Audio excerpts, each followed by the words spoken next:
नमस्कार, मानस Mishra only news India में आप सभी का बहुत बहुत स्वागत करता हूं। क्या नेशनल हेराल्ड केस खत्म हो गया? क्योंकि राउंड रेवेन्यू कोर्ट ने एक फैसला दिया और वो फैसला आज सभी न्यूज चैनलों पर एक ही खबर चल रही है, सोनिया राहुल को राहत। तो क्या नेशनल हेराल्ड केस में एजेएल की संपत्तियां 750 800 करोड़ के आसपास जो संपत्तियां जब्त हुई हैं, अलग अलग शहरों में जो कार्रवाइयां हुई हैं, क्या वो कार्रवाइयां फिर से वो वापस होंगी?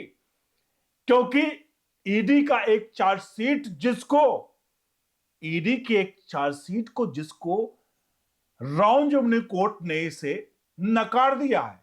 तो आखिरकार क्या केस खत्म हो गया है? आपको दिखाने जा रहे हैं, क्योंकि ईडी ने यहां बड़ा मास्टर दांव भी खेला है और ईडी का टेक्निकल पॉइंट जो था वो हम आपको दिखाने जा रहे हैं। अनुरोध करेंगे वीडियो के कमेंट बॉक्स में अपनी राय प्रतिक्रिया जरूर दीजिएगा और हर सवालों का जवाब यहां मिलने वाला आपको, क्योंकि बरगलाने वाले हम नहीं हैं। नेशनल न्यूज चैनल्स जो है वो राहत को लेकर के, और कांग्रेस जो है वो अब ईडी और मोदी सरकार पर और एजेंसियों के दुरुपयोग को लेकर के बड़ा पंगा करना का तैयार है। तो नेशनल हेराल्ड केस का जो आज बड़ा अपडेट आया है कि दिल्ली की अदालत ने ईडी की चार्जशीट पर रोक लगा दी है। सवाल यह है, क्या राहुल गांधी और सोनिया गांधी के खिलाफ केस अब खत्म हो गया या कहानी अभी बाकी है? क्योंकि आपको बता दें, नेशनल हेराल्ड केस की शुरुआत हुई थी एसोसिएट्स जनरल लिमिटेड यानी एजेएल से, जो नेशनल हेराल्ड अखबार चलाती थी। आरोप है कि एजेएल की करोड़ों की संपत्तियां यंग इंडियन नाम की कंपनी के जरिए गलत तरीके से कंट्रोल में लाई गई। ईडी ने इसी आधार पर सोनिया गांधी और राहुल गांधी समेत कई नेताओं के खिलाफ जो है वो मनी लॉन्ड्रिंग का केस दर्ज किया था, यानी पीएमएलए का केस दर्ज किया था।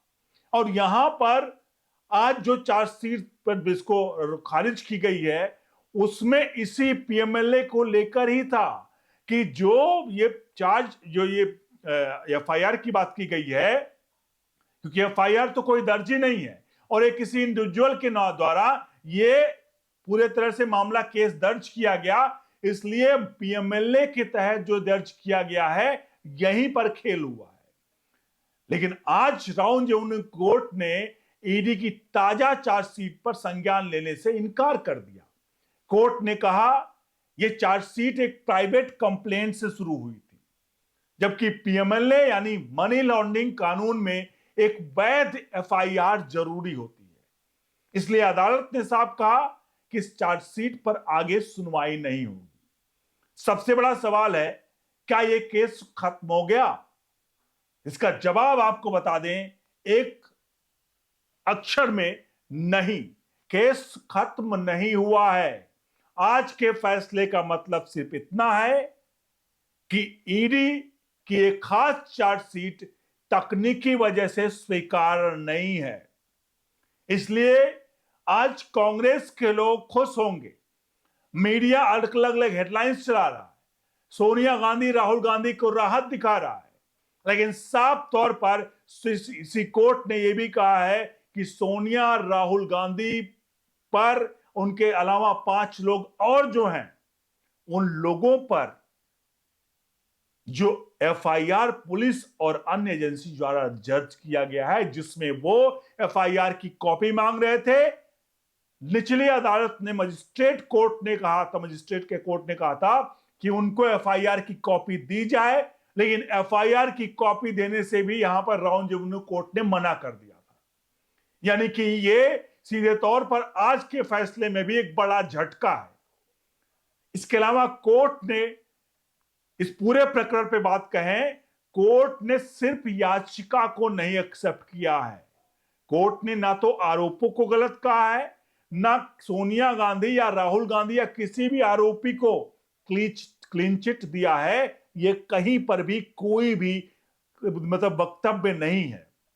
अब इसमें सवाल आपका होगा कि आखिरकार जब राउंड रेवेन्यू कोर्ट ने यह कह दिया है कि जो ये चार्जशीट है वो एक्सेप्ट नहीं होगा, तो अब आगे क्या होगा और क्या हो सकता है? अब इसके लिए 3 बड़े रास्ते खुल रहे हैं। पहला, ईडी नया और वैध एफआईआर दर्ज कर सकता है। दूसरा, फिर से नई चार्जशीट दाखिल कर सकता है। ये है। अब ये जब नया वो करेगा, उसके अलावा दूसरा बताएं, जो पहले से जांच चल रही है उसे पुराने केस जो है उसी को अपनी जगह जारी रखेगा। और तीसरा पॉइंट की बात करें तो ईडी इस फैसले को हाई कोर्ट में चुनौती दे सकता है। यानी कानूनी लड़ाई अभी रुकी नहीं है। अगर बात करें राजनीति बनाम कानून की बात करें तो कांग्रेस इसे सरकार की एजेंसियों की हार बता रही है, जबकि ईडी का कहना है कि सिर्फ तकनीकी आदेश है, हम फिर वापस आएंगे। मतलब साफ है कि राजनीतिक बयानबाजी अब तेज होगी, लेकिन अदालत में मामला अभी जिंदा है। अभी फाइनल जो वर्डिक्ट है इसको लेकर के इसका निष्कर्ष एकदम साफ है कि आज ईडी को तकनीकी झटका लगा है, लेकिन नेशनल हेराल्ड केस जो है वो खत्म नहीं हुआ है। अभी आखिरी फैसला सभी अदालतों में होना बाकी है। इस केस की अगली सुनवाई जो होगी वो आगे की सुर्खियां बनाएंगी और साफ तौर पर सोनिया गांधी और राहुल गांधी के लिए फौरी तौर पर एक तरह से देख के थोड़ी सी राहत जरूर उनको मिलेगी, क्योंकि इस वक्त संसद का सत्र चल रहा है। संसद में भी हंगामा करने के लिए पूरा इन लोगों के पास मौका है। और ईडी और सीबीआई का जो दुरुपयोग का बार बार कांग्रेस आरोप लगाती है मोदी सरकार पर, उस पर उन्हें एक बड़ा पॉइंट मिलेगा घेरने के लिए कि अब ईडी और सीबीआई को वो कहेंगे कि आखिरकार वो उनके इशारे पर कार्य कर रहे हैं। हालांकि इन्हीं की सरकार में सुप्रीम कोर्ट ने सीबीआई को, यानी मनमोहन सिंह के सरकार में सीबीआई को मनमोहन सिंह की सरकार में तोता कहा था। और साफ तौर पर अब जो इस तरह से ये चीजें सामने आ रही हैं कि करके, आज मैं आपको साफ बता दूं, आज ये फौरी राहत यानी एक सिर्फ चार्जशीट जो थी वो चार्जशीट को फ्रेश तरीके से दोबारा से इनको दाखिल करनी होगी ईडी को। एक तरह से हम बता दें कि अगर कोई एक बच्चा है वो अपनी नोटबुक पे कुछ एक सब्जेक्ट या कुछ लिख कर ले क्या आता है और उसमें कुछ गलतियां होती हैं, तो टीचर कहता है इस गलती को, मतलब वो कट कर देता हो पूरे के पूरे उसको, लेकिन फिर से स्टूडेंट जाता है उसमें सुधार करता है और फिर से टीचर के पास लेकर आता है और उसको फिर से वो चीजें आगे उसको चेक करता है। सेम इसी प्रकार होगा कि आज की जो फौरी राहत सिर्फ इतना ही है कि उसकी याचिका को एक्सेप्ट नहीं किया गया है। इसका मतलब ये नहीं है कि जितनी संपत्तियां जब्त हुई एजेएल की, एसोसिएट जनरल लिमिटेड की, वो संपत्तियां 850 करोड़ के अलग शेयरों की, वो संपत्तियां क्या वापस आ जाएंगी? ये सिर्फ प्रक्रिया का हिस्सा है जो एक कोर्ट ने लिया, क्योंकि अभी हाई कोर्ट, सुप्रीम कोर्ट भी एक रास्ता है और इस याचिका को चेंज करके दूसरी याचिका लाना भी एक बड़ा रास्ता है। आपसे अनुरोध है वीडियो को लाइक शेयर जरूर करें। बने रहे ओनली न्यूज इंडिया के साथ। बहुत बहुत धन्यवाद।